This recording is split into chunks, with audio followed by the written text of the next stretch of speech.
தேவனுடைய பரிசுத்த நாமத்துக்கு மகிமை உண்டாகட்டும். இந்த கிருபையான கால வேளையிலே கர்த்தராகிய இயேசு கிறிஸ்துவின் நாமத்திலே உங்களை வாழ்த்தி வரவேற்கிறேன். நல்லா இருக்கீங்களா?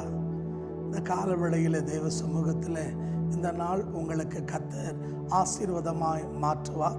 இந்த நாள் கர்த்தர் உங்களோடு இருந்து பெரிய காரியங்களை செய்வார். என்னோடு கூட பரிசுத்த வேதாகமத்தில் யோவானுக்கு எழுதினதான சுவிசேஷம் 14ஆம் அதிகாரம் 15ஆம் வசனத்தை தேவ மகிமைக்காய் நீங்கள் வாசித்து பாருங்கள். ஆண்டவராகிய இயேசு கிறிஸ்து தன்னுடைய சீஷர்களை பார்த்து சொல்லும்போது சொல்லுகிறார், நீங்கள் என்னை நேசிப்பீர்களானால் என் கட்டளையை கை கொண்டு நட என்று சொல்லி ஆண்டவர் தம்முடைய சீஷர்களுக்கு இந்த வார்த்தையை போதிக்கிறதை நாம் பார்க்கிறோம்.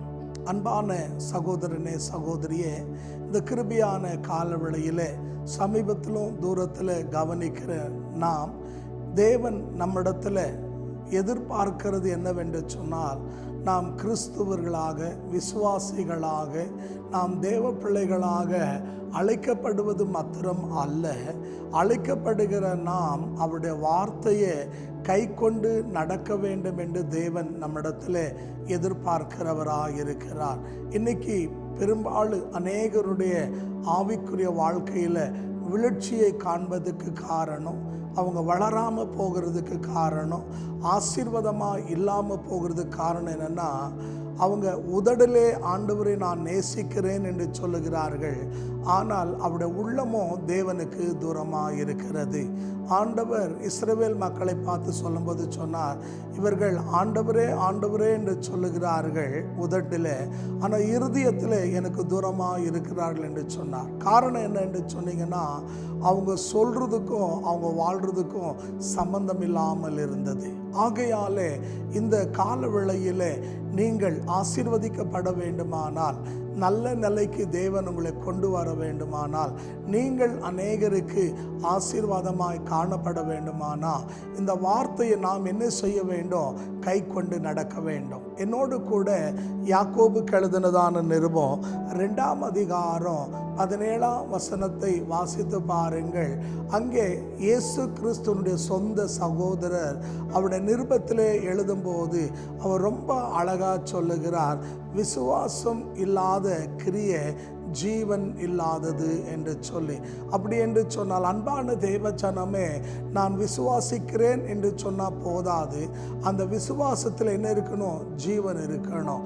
நான் ஆண்டவரை நேசிக்கிறேன்னு சொன்னால் போதாது, ஆனால் அதை நாம் கை கொண்டு நடக்க வேண்டும்.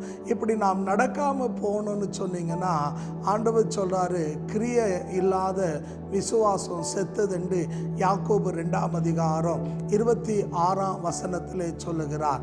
இன்னைக்கு அன்பான சகோதரனே சகோதரியே, நமக்கும் பரிசேயர்களுக்கும் வித்தியாசம் இல்லை. காரணம் என்ன அப்படின்னு கேட்டீங்கன்னா, பரிசேயர்கள், நீங்கள் மத்தேயு 23ஆம் அதிகாரம் முதல் 6 வசனங்களை வாசித்து பாருங்க. ஆண்டவராகிய இயேசு கிறிஸ்து தன்னுடைய சீஷர்களுக்கு சொல்லும்போது சொல்லுகிறார், பரிசேயர்கள் சொல்லுகிறத நீங்கள் கேளுங்க, ஆனால் அவங்கள போல மாறாதீங்கன்னு சொன்னார். ஏன் அவங்கள போல மாறாத என்று சொன்னாருன்னா, அவங்க அன்பான தேவ ஜனமே சொல்லுவாங்க, ஆனால் அவங்க செய்ய மாட்டாங்க. ஆகையாலே ஆண்டவர் சொன்னார், அவங்க சொல்கிறத கேளுங்க, ஆனால் நீங்கள் அவங்கள போல இருக்காதீங்க. இன்னைக்கு உலகத்தில் இருக்கிற நாம் அன்பான தேவ ஜனமே, நம்முடைய வாழ்க்கையில் உலகம் இயேசுவை அறிய வேண்டுமானால் நாம் தேவ வசனத்தை என்ன செய்ய வேண்டும்?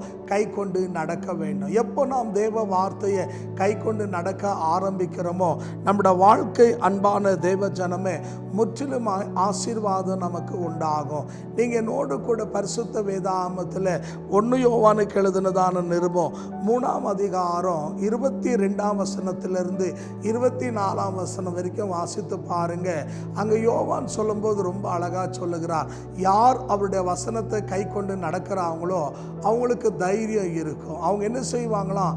ஆண்டவரிடத்தில் தைரியமாக கேட்பாங்களாம். ஆண்டவரிடத்தில் கேட்கும்போது கண்டிப்பாக தேவன் என்ன பண்ணுவார் அப்படின்னு சொன்னீங்கன்னா, அவங்க எதிர்பார்க்கிற அவங்க விரும்புகிற நன்மையை தேவன் அவர்களை உனக்கு செய்வார். இந்த வார்த்தை கவனிக்கிற சகோதரனே சகோதரியே, தேவன் உங்கள் ஜெபத்தை கேட்க வேண்டுமானா, உங்களுக்கு அற்புத அடையாளங்களை செய்ய வேண்டுமானா, உங்களுடைய சூழ்நிலைகளை தேவன் மாற்ற வேண்டுமானா, தேவன் உங்களுடைய சத்துருக்களுக்கு முன்னால் உங்களுக்கு ஒரு பந்தி ஆயத்தப்படுத்த வேண்டுமானா, நீங்கள் நல்ல நிலைக்கு கடந்து வர வேண்டுமானா, இந்த காலவெளியிலே தேவ சமூகத்தில் அவருடைய வசனத்தை கை கொண்டு நடக்கிற தேவ ஜனமாய் மாறுங்க. இந்த 2025 வருஷத்தில் ஒரு தீர்மானம் பண்ணுங்க. நான் எப்படி வேணாலும் வாழ மாட்டேன், கர்த்தருடைய வசனத்தின்படி நான் வாழ்வேன்னு சொல்லி நீங்கள் தேவ பிள்ளைங்க தீர்மானம் பண்ணீங்கன்னா கண்டிப்பாக நான் தைரியமாக சொல்லுவேன், உங்களுடைய வாழ்க்கை இதுவரைக்கும் இருந்தது போல் இருக்காது, வித்தியாசமாக இருக்கும். நீங்கள் யோவான் 21 அதிகாரம் 15 வசனத்திலிருந்து தேவ வசனத்தை வாசித்து பாருங்க. ஆண்டவராக இயேசு கிறிஸ்து பேதுருவை பார்த்து கேட்கிறார், யோனாவின் குமாரனாகிய சீமோனே, என்னை நேசிக்கிறாயா என்று சொல்லி. அவர் அன்பான தேவ ஜனம், ஆமாண்டவரேன்னு கேட்டார். மறுபடியும் ஆண்டவர் கேட்டார், என்னை நேசிக்கிறியான்னு. ஆமான்னு சொன்னார். மறுபடியும் கேட்கும்போது நீ அறிவீரன்னு சொன்னார். காரணம் என்ன அப்படின்னா, பேதுருக்கு அங்கே உண்மையை அவர் உணர ஆரம்பித்தார். காரணம் என்னென்னா, பேதுரு சொல்லும்போது சொன்னார், ஆண்டவரே யார் எப்படியோ எனக்கு தெரியாது, ஆனால் நான் மாத்திரம் உயிர் இருக்கிற வரைக்கும் உன்னை பின்பற்றுவேன்னு சொன்னார். ஆனால் இதே பேதுரு தான் ஆண்டவர் என்ன பண்ணார்னா, சேவல் கூவுறதுக்கு முன்னாலேயே 3 தடவை ஏசாமியை தெரியாதுன்னு மறுதளிச்சிட்டார். ஆகையாலே அன்பான தேவ ஜனமே, நாம் இன்னைக்கு ஒரு போலியான வேஷமான மாயமாலமான ஒரு கிறிஸ்துவ வாழ்க்கை வாழாம தேவன் விரும்புகிற ஒரு கிறிஸ்துவனாக, தேவனுடைய பிள்ளைகளாக நம்ம காணப்படும் போது தைரியமாக நம்ம என்ன பண்ணலாம் தெரியுங்களா? நம்ம யோவான், நீங்கள் யோவானில் வாசித்து பாருங்கள், ரொம்ப அழகாக சொல்லப்படுது. 1 யோவான் 3 அதிகாரம் 22 இருந்து 24 வரைக்கும் நாம் அவருடைய வசனத்தை கை கொண்டு நடந்தால் நமக்கு ஒரு தைரியம் இருக்கும். நம்ம தைரியமாக ஆண்டவர்கிட்ட ஜெபிக்கலாம், ஆண்டவரே எனக்கு இதை தாரோம் அப்படின்னு சொல்லி. அப்போது நமக்கு என்ன உண்டாகும்னா, மற்றவங்களுக்கு முன்னால் சவாலாக சொல்ல முடியாது. நான் ஆராதிக்கிற தேவன் என் ஜெபத்தை கேட்பார், எனக்கு அற்புதம் செய்வார் அப்படின்ற ஒரு சவாலிடுற ஒரு நிலைமையை நம்ம உருவாக்க முடியும். ஆகையால் தான் ஆண்டவர் சீஷர்களுக்கு சொன்னார், நீங்கள் என்னை நேசிக்கிறேன்னு சொன்னால் என் வார்த்தையை கை கொண்டு நடங்க. இந்த கால வேளையில் தேவனுடைய வார்த்தையை கவனிக்கிற அன்பு சகோதரனே சகோதரியே, உன் வாழ்க்கையில் கர்த்தர் என்னங்க, நீங்கள் ஜெபிக்கிற, நீங்கள் கேட்குற எல்லாவற்றையும் தேவன் உங்களுக்கு செய்யணுமா? உங்களோட வாழ்க்கை ஆசீர்வாதமாக இருக்கணுமா? பலருக்கு நீங்கள் பிரயோஜனமாக காணப்படணுமா? உங்களோட வாழ்க்கையில் வித்தியாசங்களை தேவன் இந்த ஆண்டில் கட்டளையிடணுமா? நீங்கள் செய்ய வேண்டியதெல்லாம் ஒன்று, கர்த்தருடைய வார்த்தையை கை கொண்டு நடங்க. அவரை நேசிக்கிறேன்னு சொன்னீங்கன்னா அவருடைய வார்த்தையை கை கொண்டு நடங்க. கர்த்தர் கண்டிப்பாக அற்புதங்களை அதிசயங்களை செய்து உங்களை ஆசீர்வதிப்பார். எத்தனை பேர் விசுவாசிக்கிறீங்க? இருக்கிற இடத்துல தலைகளை தாழ்த்தி கண்களை மூடி இன்னைக்கு ஒரு தீர்மானம் பண்ணி ஒரு பொருத்தனதையோடு நம்முடைய வாழ்க்கையை இந்த ஆண்டில் தொடங்குவோம். தேவன் நம்மை ஆசீர்வதிப்பார். ஜெபிப்போமா? எங்களை கிருபையாய் நேசிக்கிற நல்ல ஆண்டவரே, சமீபத்திலும் தூரத்திலும் இந்த வார்த்தை கவனிக்கிற அன்பு தேவ ஜனங்களுக்காக நாங்கள் ஜெபிக்கிறோம். ஆண்டவரே, சீஷலை பார்த்து சொன்னீர், நீங்கள் என்னை நேசிக்கிறேன்னு சொல்கிறது உண்மையானா என் கட்டளையை கை கொண்டு நடங்க என்று சொன்னீர். அப்பா, இந்த வருஷத்தில் தேவனுடைய வார்த்தையை கவனித்து கொண்டிருக்கிற ஒவ்வொரு தேவ பிள்ளைகளும் நாங்கள் தேவ வார்த்தையை கை கொண்டு நடக்கிற தேவ ஜனமாக எங்களை மாற்றுவீராக.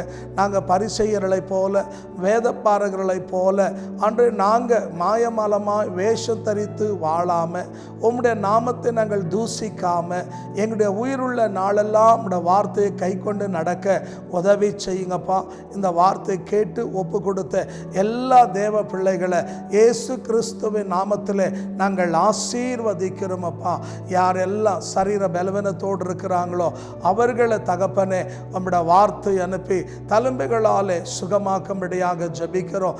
யாரெல்லாம் ஆண்டவரே சமாதானம் இல்லாமல் பலவிதமான கேள்விக்குறியோடு வாழ்க்கையில் எல்லா நன்மைகளையும் இழந்து தடமாடிக்கொண்டு என்ன செய்யணும்னு தெரியாமல் இருக்கிறாங்களோ அத்தனை பேருடைய வாழ்க்கையும் அர்த்தமுள்ளதா இயேசுவின் நாமத்தில் மாறுவதாக என்று கட்டளை இடுகிற ஆண்டவரே, இந்த நாளில் விசேஷமாக குடும்பங்களுக்காக ஜெபிக்கிற, குடும்பங்களில் இருக்கிற எல்லா குறைகளை தேவன் நிறைவாக்கி குடும்பங்களை ஆசீர்வதித்து ஒரு நன்மை குறையில்லாமல் இந்த பிள்ளைகளை ஆசீர்வதித்து வழி நடத்தும். தொடர்ந்து அப்படியே செய்யும். தொடர்ந்து உம்முடைய நாமத்தை மகிமைப்படுத்தும். எங்களுடைய ஜெபங்களை கேட்டதுக்காக நன்றி, அற்புதங்களை செய்ததுக்காக நன்றி. இயேசு கிறிஸ்துவின் நாமத்தில் ஜெபிக்கிறோம் ஜீவனுள்ள பிதாவே, ஆமென், ஆமென். தேவன் உங்களை ஆசீர்வதிப்பாராக. நான் விசுவாசிக்கிறேன். கர்த்தர் இந்த காலையில் உங்களோடு பேசியிருக்கிறார். நீங்கள் தேவ வசனத்தை கை கொண்டு நடங்க. இன்னும் அதிகமாக நீங்கள் தேவ வசனத்தை அறிந்து கொள்ளணும் அப்படின்னு நினச்சா எங்களுடைய யூடியூப் சேனலில் எங்களுடைய தொலைபேசியினுடைய எண் வருகிறது. நீங்கள் அதன் வழியாக எங்களோடு தொடர்பு கொள்ளலாம். ஜெப குறிப்பு இருந்தால் எங்களை அணுகலாம். கமெண்ட் இருந்தால் நீங்கள் கமெண்ட் வழியாக எங்களோடு தெரியப்படுத்தலாம். தேவன் உங்களை ஆசீர்வதிப்பார். ஆமென்.